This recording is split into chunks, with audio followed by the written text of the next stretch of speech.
नमस्कार, स्वागत है आप सभी का देवभूमि समाचार में। मैं आपके साथ निकिता कश्यप। खबरों की शुरुआत करते हैं। खबर देहरादून से है, जहां मुख्यमंत्री पुष्कर सिंह धामी ने उत्तराखंड के प्रथम मुख्यमंत्री नित्यानंद स्वामी की पुण्यतिथि पर उनके चित्र पर श्रद्धा सुमन अर्पित किया और उन्हें भावपूर्ण श्रद्धांजलि अर्पित की गई। आपको बता दें कि इस अवसर पर उन्होंने स्वामी जी को उत्तराखंड की राजनीति और जनसेवा का प्रेरणा का स्रोत बताया। तो वहीं मुख्यमंत्री पुष्कर सिंह धामी ने कहा कि नित्यानंद स्वामी जी का संपूर्ण जीवन समाज और जनसेवा को समर्पित रहा। उनके नेतृत्व में नवगठित उत्तराखंड के प्रशासनिक ढांचे की मजबूत नींव रखी गई थी और जहां राज्य के उज्जवल भविष्य को दिशा देने में उनके योगदान को हमेशा याद किया जाएगा।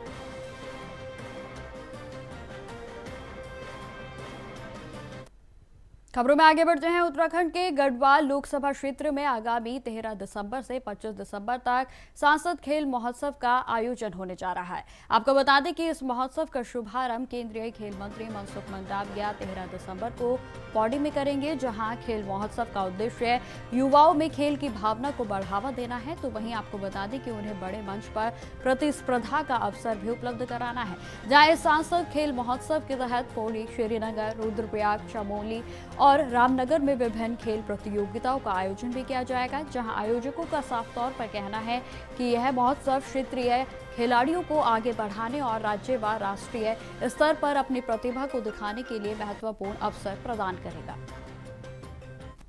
13 तारीख से 25 दिसंबर तक गढ़वाल लोकसभा में खेल महोत्सव का आयोजन किया जा रहा है और पूरे गढ़वाल से बड़ी संख्या में लगभग 13,000 से अधिक युवाओं ने भागीदारी के लिए आवेदन किया है।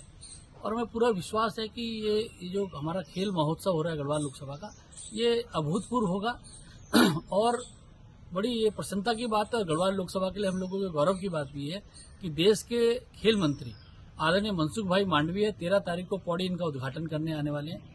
पूरे गढ़वाल लोकसभा में, पौड़ी में, श्रीनगर में, रुद्रप्रयाग में, चमोली में, मुनि की रेती में, रामनगर में सभी जगह खेलों का आयोजन किया जाएगा और मुझे पूरा विश्वास है कि इसमें बड़ी संख्या में जो युवा हैं वो भाग तो लेंगे ही, साथ ही इसमें से जो ऐसी प्रतिभाएं हैं जो देश और विदेश में भी हमारा नाम रोशन कर सकती है, उन लोगों को चिन्हित भी किया जाएगा। उन लोगों को कैसे अच्छी ट्रेनिंग हो, उन लोगों को कैसे अच्छा वातावरण मिले देश के अंदर, उसकी भी हम लोग तैयारी करेंगे।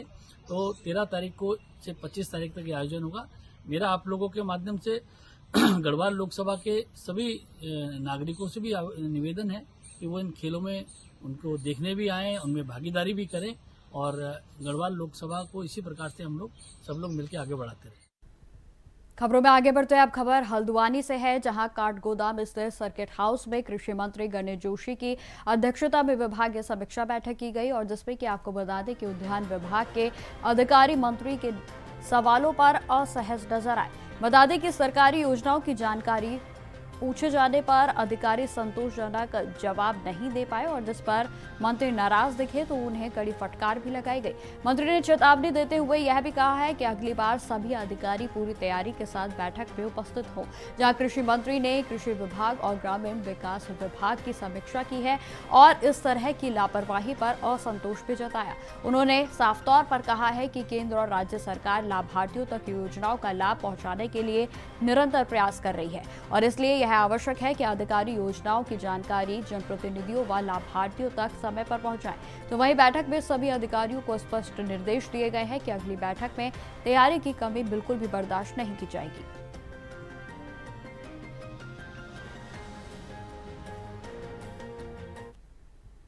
अब खबर देहरादून से है, जहां कांग्रेस के वरिष्ठ नेता हरक सिंह रावत ने अपने द्वारा सिख समुदाय पर दिए गए विवादास्पद बयान पर सफाई दी है। रावत का कहना है कि उन्होंने जानबूझकर सिख समुदाय के खिलाफ कोई टिप्पणी नहीं की थी और गलती से कुछ शब्द मुंह से निकल गए थे और जहां उन्होंने इस पर माफी भी मांग ली है। तो वहीं रावत ने यह भी कहा है कि प्रधानमंत्री नरेंद्र मोदी के द्वारा गुरु तेग बहादुर जी को लेकर की गई टिप्पणी पर किसी ने उनसे माफी नहीं मांगी और ना ही उन पर किसी तरीके का दबाव बनाया गया।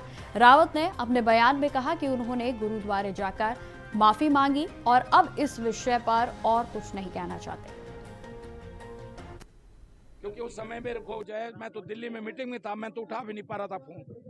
बाद में मुझे जो हमारे सामने दीप्ति भारद्वाज रहती है, उसका फ़ोन आया मेरे को। उसकी कई कॉल आ रखी थी कि भाई साहब ये इस तरह आए थे, तो मैंने मुख्यमंत्री से बात की है कि भाई ऐसे किसी को जब एक चीज़ पटा फिक्स हो गया, हालांकि मेरी मनसा आप मेरा शब्द देखोगे तो कोई एक शब्द मैंने गलत नहीं बोला।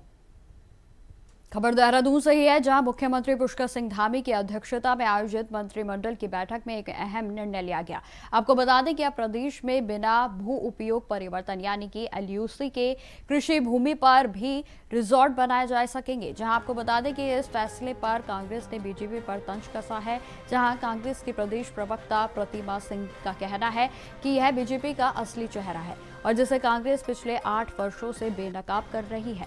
उन्होंने आरोप लगाया है कि पहले लैंड यूज चेंज किए बिना ही कृषि भूमि को कमर्शियल उपयोग में नहीं लिया जा सकता था, लेकिन बीजेपी सरकार ने अपने बिल्डर साथियों को फायदा पहुंचाने के लिए यह नियम समाप्त कर दिया है। जहां प्रतिभा सिंह का यह भी कहना है कि मुख्यमंत्री पुष्कर सिंह धामी पर निशाना साधते हुए उन्होंने कहा कि वह प्रदेश को भूमाफियों के हाथों में देना चाहते हैं और जिसके कारण उनकी छवि लगातार खराब हो रही है। देखिए, ये भारतीय जनता पार्टी का असली चेहरा है।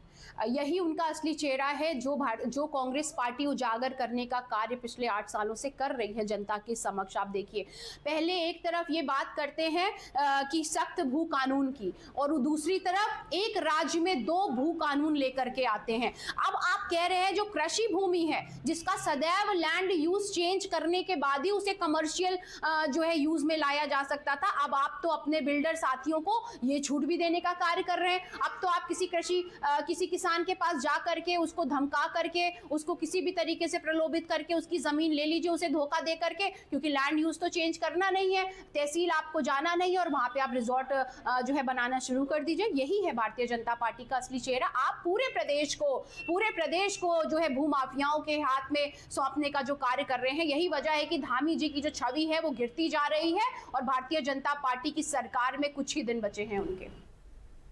खबरें लगातार जारी रहेंगी। फिलहाल रुकते छोटे से ब्रेक के लिए, तो ब्रेक के बाद एक बार फिर से स्वागत है आप सभी का। बढ़ते हैं खबरों की ओर। उत्तराखंड के राज्य में हाल ही में आईपीएस अधिकारियों के स्थानांतरण और नियुक्तियों के महत्वपूर्ण आदेश जारी किए गए हैं और इसमें आईपीएस किसी सचदेवा जो है, आपको बता दें कि पुलिस महानिरीक्षक मुख्यालय से हटाए गए और जबकि आईपीएस नीरू गर्ग को पुलिस महानिरीक्षक फायर सर्विस का चार्ज सौंपा गया है। तो वहीं जानकारी देते चले कि आईपीएस के को भी महानिरीक्षक सीआईडी का पद दिया गया है और आईपीएस मुख्तार मोहसिन को भी पुलिस महानिरीक्षक जीआरपी में बनाया गया।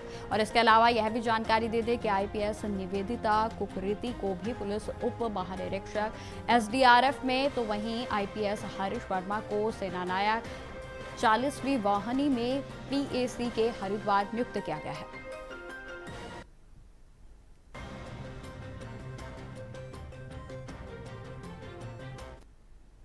अब खबर रुड़की से है, जहां भगवानपुर थाना क्षेत्र के भूरा टेलीकॉम में मालिक पर अज्ञात बदमाशों ने जानलेवा हमला कर दिया। आपको बता दें कि यह घटना उस वक्त हुई जब वह दुकान बंद कर घर जा रहा था, तो वहीं बदमाश उनका बैग छीनकर फरार हो गए और जिसमें 30,000 की नकदी और फोन भी शामिल था। तो बताते चलें कि हमले के दौरान पीड़ित पर किसी चीज से हमला किया गया और जिससे कि वह गंभीर रूप से घायल हो गया, तो वहीं उन्हें तुरंत नजदीकी अस्पताल में भर्ती कराया गया।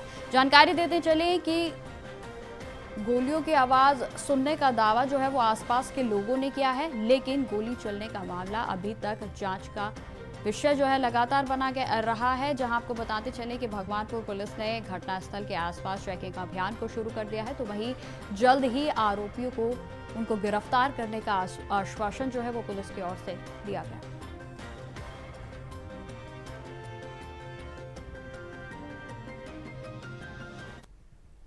अब खबर हरिद्वार से है, जहां कोतवाली ज्वालापुर पुलिस ने अवैध शराब और सट्टे के खिलाफ बड़ी कार्रवाई की है। आपको बता दें कि एसएसपी परमिंदर सिंह डोवाल के निर्देश में चलाए गए अभियान में पुलिस ने लगभग 6 आरोपियों को गिरफ्तार किया है और इसमें 5 शराब माफिया शामिल है। तो वहीं छापेमारी के दौरान लगभग पुलिस ने 160 देसी पौवे शराब को और 104 पौवे अंग्रेजी शराब को बरामद किया। इसके अलावा आपको बता दें कि सट्टा सामग्री और 2100 रुपए नकद भी जब्त किए गए हैं, जहां सभी आरोपियों के खिलाफ आबकारी और जुआ अधिनियम के तहत मुकदमा दर्ज कर लिया गया है। पुलिस के अनुसार दी गई जानकारी में यह बताते चले कि यह कार्रवाई अवैध कारोबारियों के खिलाफ चलाए जा रहे बड़े अभियान का हिस्सा है, जो कि आगे भी निरंतर जारी रहेगा।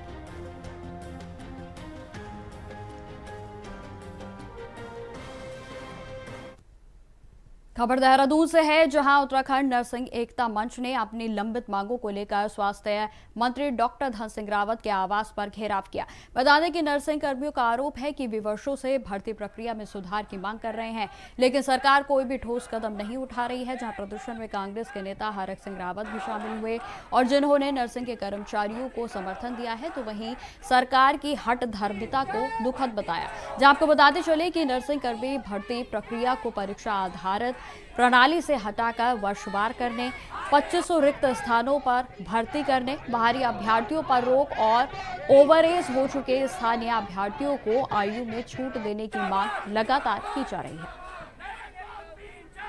हमारी मांगे आप देख रहे होंगे, लगातार हम 5 तारीख से इस धरने पे जुड़े हुए हैं। हम लोग अपना कार्य जो भी हम लोगों का हॉस्पिटलों में हम लोग कार्यरत हैं, हम लोग वहाँ से छोड़ के हम लोग अपनी मांगों को लेकर सरकार से भिड़ रहे हैं। हमारी ये मांगे हैं कि पहली जो आपने विज्ञप्ति जारी करी है एग्जाम के उसको तुरंत निरस्त किया जाए। वर्षवार तरीके से हमारी भर्ती को किया जाए। 2500 प्लस पदों पर हमारी जो भर्ती है उसको जारी किया जाए। हमारी यही मांग है सर, क्योंकि इसमें कई लोग ओवरएज हो रहे हैं, कईयों के मतलब वो तैयारी नहीं कर पाएंगे और हम लोग अभी पढ़ाई के टच में तो हैं। हम लोगों का प्रैक्टिकल ज़्यादा क्लियर है। कोरोना वॉरियर जिसका दर्जा दिया गया था वो लोग हमारे साथ हैं। तो हमारी यही मांग है सर, वर्षवार तरीके से हमारी भर्ती को करवाया जाए। आज इन लोगों को 7 दिन हो गए लड़ाई लड़ते लड़ते। देखिए, ये हमारे बच्चे हैं, इनका संघर्ष वाजिब है, क्योंकि 10 साल तक अगर आप नर्सिंग की भर्ती नहीं करोगे और अचानक आप जो है 10 साल बाद जो है नर्सिंग का टेस्ट कराने लगोगे, कोई भी बच्चा, मैं कहूँगा IAS हैं, PCS हैं, PPS हैं, आज अगर इन जो DSP बन गए इनको टेस्ट में बैठा दिया जाए तो ये नहीं पास हो सकते। इन पे अनुभव ज्यादा है। तो मैं इसलिए कह रहा हूं कि जब ईयर वाइज हो रही है भर्तियां, अब तक आप ईयर वाइज करते रहे, अचानक ऐसे क्या होगा कि आप जो है कम वो करा रहे हो। ये चुनाव का वर्ष है, आप इस बार ईयर वाइज कर दो और उसके बाद फाइनली कर दो कि अगली सरकार जो भी आएगी वो भर्तियां फिर जो है एग्जाम से कराएगी। इस बात पे हम सहमत हैं, लेकिन आप अचानक एग्जाम से कराने पे आ जाओ। अब तक आपने जैसे 14 का बैच है, आधा भर्ती हो गया, आधा 14 का बैच भर्ती हो गया और 14 के बाद आधा बैच खाली है। तो ये उनके साथ, इन बच्चों के साथ अन्याय है और ये लड़ाई इसलिए हम कांग्रेस पार्टी के नाते नहीं, अभी तो ये लड़ाई हरक सिंह व्यक्तिगत रूप से हम इनके साथ देने के लिए हैं।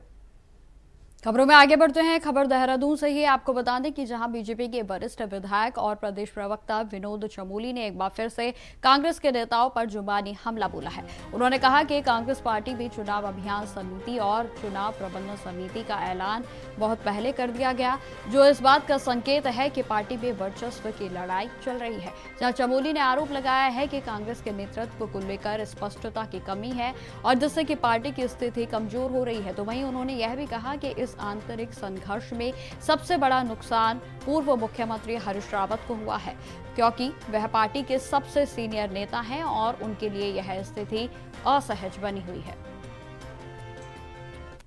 मैंने एक बात बहुत पहले कही थी, मेरा राजनीतिक अनुभव है कि समय से पहले कांग्रेस ने जो चुनाव संचालन समिति हो गई, चुनाव प्रबंधन समिति हो गई, ये तय कर दी। अध्यक्ष तो देखो तय होते हैं संगठन में, कोई अलग बात नहीं है, लेकिन ये जो 2 पोस्टें क्रिएट हुई, इसके कारण एक वर्चस्व की लड़ाई कांग्रेस में सामने आ गई, जिसमें प्रीतम सिंह बहुत सीनियर हैं, वो भी कहीं ना कहीं अध्यक्ष की दौड़ में थे, तो उनको संचालन समिति में लिया है, तो उनको एक तरफ से देखा जाए तो किनारे लगाया गया संचालन समिति में लाके। हरक सिंह रावत जी पहले बीजेपी में थे, फिर कांग्रेस में चले गए, तो उनकी एक्सेप्टेंस की प्रॉब्लम है कांग्रेस के अंदर अभी, तो वो अपने वर्चस्व की लड़ाई लड़ रहे हैं। तो कुल मिला के कांग्रेस में इस समय वर्चस्व की लड़ाई चल रही है, और इस पूरी लड़ाई में कहीं ना कहीं सबसे ज्यादा नुकसान अगर किसी को हो रहा है तो हरीश रावत जी को हो रहा है, क्योंकि सबसे वरिष्ठ नेता वही थे। और मैं देख रहा हूँ कि इस बीच में जितने भी घटनाक्रम हुए हैं, तो कहीं ना कहीं उनको दरकिनार करने की प्रक्रिया चल रही है कांग्रेस के अंदर। और यही कारण था कि उन्होंने कभी किसी को विष पुरुष कहा, तो कभी ये कह दिया कि भाई मुझे कांग्रेस का ढोल समझ के पीट लो, नहीं तो मुझे खूंटी पर टांग लो। तो अपनी जो पीड़ा है उन्होंने अपने तरीके से जिस तरह वो बोलते हैं उसका कहीं ना कहीं सामने दिखाई पड़ रही है। खबरों में आगे बढ़ते हैं। अब खबर थराली से है, जहां मोपाटा में बीते रविवार की देर शाम एक इको स्पोर्ट्स वाहन गहरी खाई में गिरने से दिल दहला देने वाला सड़क हादसा हो गया, जिसमें कि 3 लोगों की दर्दनाक मौत हो गई तो वहीं 2 गंभीर रूप से घायल हो गए। बताते चले कि विवाह समारोह से लौट रहा वाहन ढालदार सड़क पर अचानक से अनियंत्रित होकर 100 फीट से अधिक नीचे गिरा।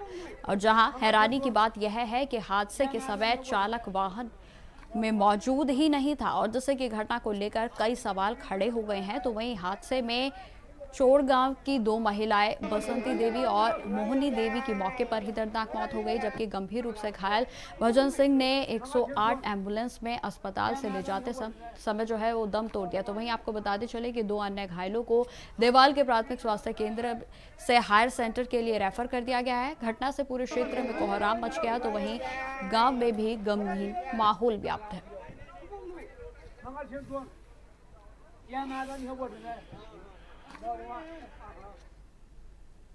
तो फिलहाल मेरे साथ इस बुलेटिन में इतना ही। देश दुनिया की तमाम खबरों की जानकारी के लिए बने रहे हमारे साथ। नमस्कार।